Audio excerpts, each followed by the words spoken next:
Hello viewers, আশা করি আপনারা সবাই ভালো আছেন। আমি আপনাদের দোয়ায় আল্লাহ তাআলার রহমতে অনেক ভালো আছি। আজকের বিষয়টি হলো আমাদের সিএটি টিভির কালার সেকশন। আপনারা জানেন যেহেতু এটা কালার টিভি, তাই অবশ্যই কালার সেকশনের বেশিরভাগ সমস্যা হয়ে থাকে। কালার টিভি তাই কালার সমস্যাটা বেশি দেখা যায়, তাই কমন সমস্যা নিয়ে আজকে আপনাদের কাছে কিছু আলোচনা করব। পার্ট 2তে আলোচনা করব বেসবোর্ড সম্পর্কে, এবং পার্ট 1-এ থাকবে আমাদের জঙ্গল থেকে যে কি 3টে সিগন্যাল আসে RGB, সেই সেকশনের কিছু কমন সমস্যা আছে যেগুলো আসলে সচরাচর দেখা যায় না বা কেউ বলে না, সেই নিয়ে বিস্তারিত আজকে আলোচনা করব। আশা করি ভিডিওটির পাশেই থাকবেন, আর ভালো লাগলে লাইক কমেন্ট করতে ভুলবেন না। আজকে ভিডিওর মূল প্রসেসটি শুরু করা যাক।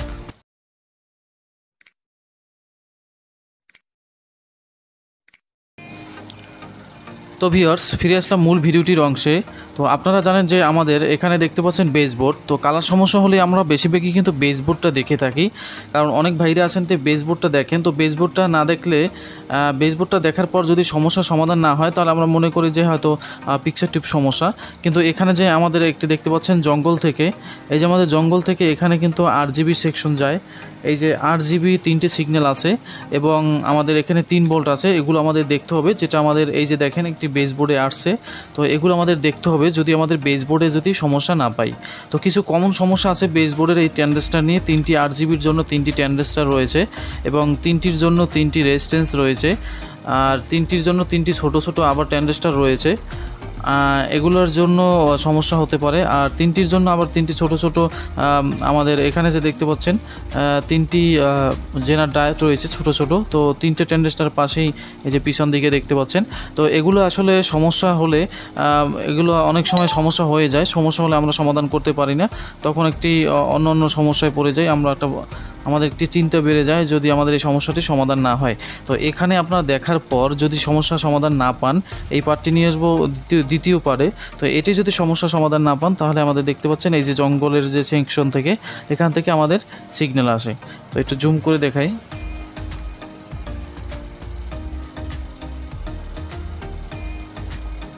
তো ভিউয়ার দেখতে পাচ্ছেন এখান থেকে আমাদের সিগন্যাল আসে। এই যেখানে লেখা আছে BGR, ব্লু সিগন্যাল এবং গ্রাউন্ড, এবং লালের জন্য, রেডের জন্য। তো এখানে আমাদের 3টি সিগন্যাল আছে। তো এই 3টি সিগন্যাল এখান থেকে আমাদের আসে কত নম্বর পিনে বন্ধুরা বলছি, 54, 55, 56, 57, 58, 59। তো আমাদের 59 নাম্বার হবে যে রেড, এবং 60 নাম্বার হয়ে যাবে আমাদের গ্রিন, এবং 61 নাম্বার এখানে আমাদের ব্লু, এবং একটি থাকবে গ্রাউন্ড। তো আশা করি আপনারা বুঝতে পারছেন। তো এই ভোল্টেজগুলো যদি আপনারা না পান, তাহলে কিন্তু আমাদের কালার সমস্যা দেবে। তো এখানে যদি কালার সমস্যা হয়ে যায়, তাহলে আমাদের কিন্তু স্ক্রিনে মানুষের চেহারা কিন্তু আমাদের কালার চেঞ্জ হয়ে যাবে, পোশাকের কালার চেঞ্জ হয়ে যাবে। কিন্তু এখানের মাঝে মাঝে যদি কালারের সমস্যা হয়, তাহলে কিন্তু আমাদের কালারটি দেখা যাবে এক প্রকার, মানে ছাওয়া, আমাদের নিজের যে ছাওয়া পড়ে সেই ছাওয়াটি হবে অন্য কালার। তো এখানেও আমাদের 3টি কালার অবশ্যই দেখতে হবে। তো এই 3টি কালার বেশিরভাগই আমরা দেখি না।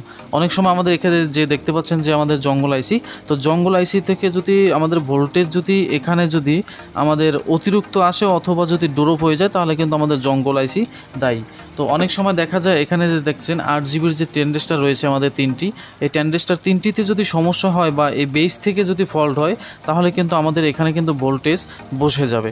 তো এখানে আমাদের একটা নির্দিষ্ট ভোল্টেজ আছে। এখন নির্দিষ্ট ভোল্টেজ আপনাদেরকে কিছু ভোল্টেজ আমি মেপে দেখাবো।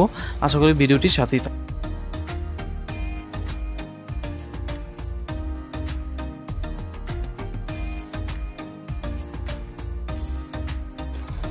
তো ভিউয়ার্স, আমরা এখন একটি সার্কিটে চলে আসলাম। তো সার্কিট থেকে এখন আপনাদের কিছু ভোল্টেজ দেখাবো, যে ভোল্টেজগুলো থাকা একদম জরুরি, এবং আর ভোল্টেজগুলো কম হলে অথবা বেশি হলে আমাদের কালার সমস্যা দেখা দেবে।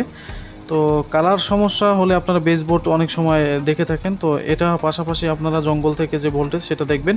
তো 50 নম্বর পিনে আমাদের থাকবে যে 1.7 ভোল্ট, এবং 51 নম্বর পিনে থাকবে যে আমাদের 1.8 ভোল্ট বা 7 ভোল্ট, এবং 52 নম্বর পিনে থাকবে ভিউয়ার্স আমাদের 3.3 ভোল্ট। এই 52 নম্বর পিনে আমাদের 3.3 ভোল্ট যদি না থাকে, তাহলে কিন্তু বেশিরভাগ আমাদের কালার সমস্যা হতে পারে।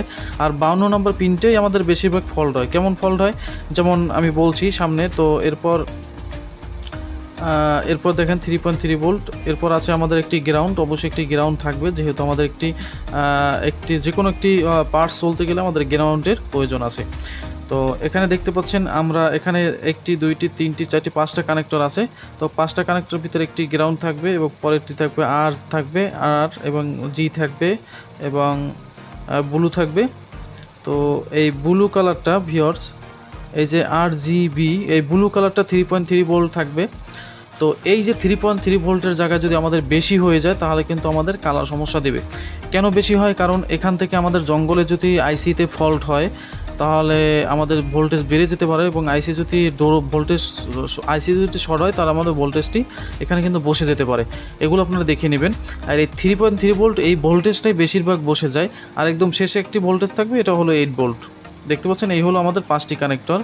RGB হলো 3টি কানেকশন এবং একটি গ্রাউন্ড এবং শেষে থাকবে একটি 8 ভোল্ট। 8 ভোল্টে না থাকলে আমাদের টিভিটা অনেক সময় স্ট্যান্ড বাই সমস্যা হয় এবং স্ক্রিনে আলো জ্বলে না। তাই এগুলো আপনারা দেখে নেবেন।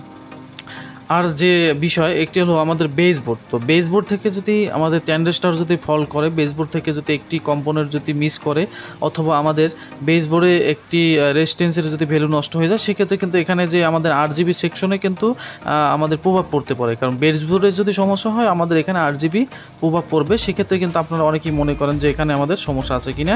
এক্ষেত্রে আপনারা এখানে ভোল্টেজটি দেখে নেবেন। যদি সন্দেহ হয় তাহলে আপনারা এই ভোল্টেজগুলো ছেড়ে নেবেন, তারপর দেখবেন যে সমস্যা আছে কিনা। আর অনেক সময় আমাদের যে বেসবোর্ডটি আছে সেই বেসবোর্ডটি কিন্তু আমরা থাকাকালীন মাপি।